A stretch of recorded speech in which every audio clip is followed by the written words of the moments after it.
going on, YouTubes? Being Vlogs here. So, a couple days ago I decided, I'd done the practice Part 107 exam, which, if you're unfamiliar with that, it's the commercial unmanned aerial system license, remote pilot license, whatever you want to call it. Basically to operate a unmanned aerial system commercially, not just recreationally. So if I wanted to, basically any use that's other than for yourself falls under commercial use. So one of those better to have and not need than need and not have. So figured why not. I went in and scheduled it because thankfully, all the corona stuff is starting to, kind of, there's less and less cases and more stuff is opening back up, so the testing center is opening back up. And also, if I have a concrete line in the sand, so to speak, it'll kind of motivate me. So I scheduled for a couple weeks out, and then, that'll basically be like okay, I gotta get on the ball, I gotta get this material studied, and, be proficient with it enough that, go take the test. And I did the practice and I passed that, so I now, have a measure of what material I'm lacking in, what areas to focus on, which, for me, it's the sectional charts. And there's not so much like the regulations as far as what you can and cannot do. That stuff's pretty easy to remember. I mean, it's almost the same numbers, just,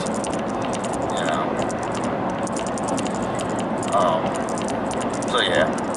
But I kind of using that to segue into the second thing. When I was flying the other day, and the first little bit while we were out there, it was fine. They had a few people riding. It's pretty much just an open field near residential areas. Kind of one of those, like, they built subdivisions up and there's pretty much, it's the dead end of the road.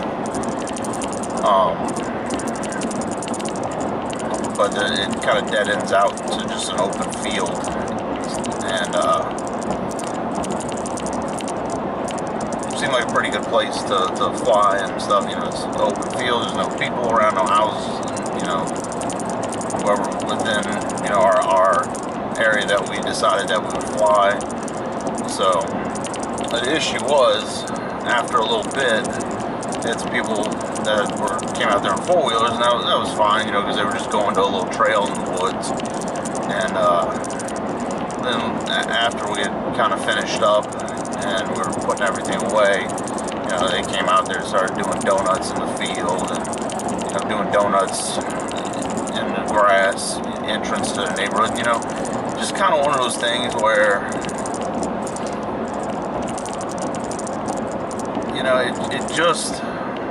it kind of goes to show you. I mean, it's like, at that age, and we were all, I'm saying we, I'm pretty sure most everybody, growing up isn't really thinking that, their actions are reflective of of the community at large. People see them doing it and then they figure that's all four-wheelers or that's all dirt bikers. And then they push heavily to say, hey, we want to get this stuff regulated to where you can't operate a motorized vehicle here because of these people, or you can't fly a drone here because of these people that did this. So, it's one of those things that you kind of, I guess, as an adult, you think more about that,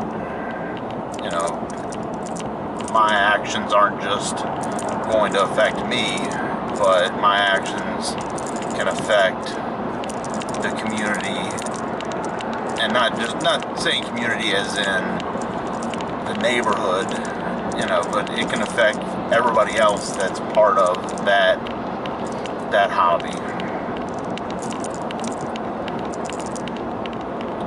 So it's one of those, you know, you need to, you know, I try and always think about stuff like that. Now, you know, obviously, I probably as a kid just, you know, thought of, you know, you think of, you know, yourself. Why is everybody going so slow?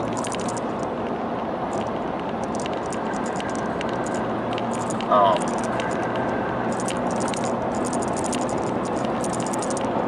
I don't know what's going on right there.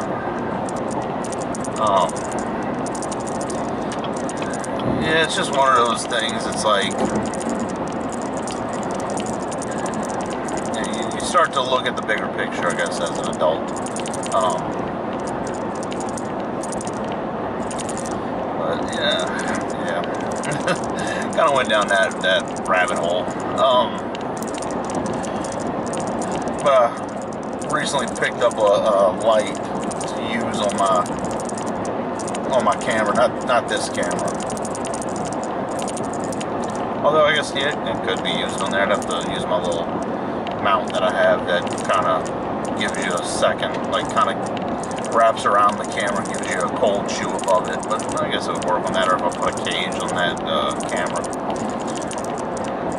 But now I guess I, you know, really could use it on that camera. Be a good little camera rig with it. But ordered a light that would have the right amount of I don't know what the right, it's basically the angle at which the light output is the same, or is a little bit greater than the viewing angle of the lens, so it'll light the entire frame of the lens. And that's one of those things, you know, I hadn't really thought about. And in most cases, you probably don't need to really worry about stuff like that, but you know, if you're shooting in a space that's fairly dark, you know, then you may want to try and light the whole scene. And I just figured it would be better than having a light that just illuminates the subject, especially if I frame a shot where they're not right in the middle of the shot, because, you know, I'm trying to do it basically, you know, doing some family projects of recording family members and them doing whatever it is that they do, you know. Kind of like like an interview setup, but more like a run and gun type of setup, to where, you know, I'm not locking down my setup to be. I basically want it to be something that it doesn't take a lot of, you know, it's basically no setup other than slapping the light on the camera, turning everything on, and recording. Because the issue I see is that if you have to set up all kind of lights, and you have setup time, you have teardown time. And if you're trying to film a family member, or, you know, all of that time added into there can kind of cut out, it's cutting away time that could be used for the real purpose of why you're doing what it is that you're doing. So that's why I went ahead and decided the easiest rig I can come up with, the quickest to set up rig, is going to be the best rig, you know. I've sorted out the audio situation with that, using a Rode Wireless Go, you know, something compact. I don't have to, you know, have, you know, the big wireless packs and everything, so I think it'll work pretty good. And obviously it's one of those, if it doesn't work right, then, you know, you just kind of modify it as you go. It didn't work that time, you change what didn't work, and you try again. And it's really not so much that I'm trying to make a you know, cinema quality movie. It's really, I'm more concerned about the content of it more so than the overall quality. I want good quality, but that's not the main purpose. But anyway, thanks for watching. Have a good one.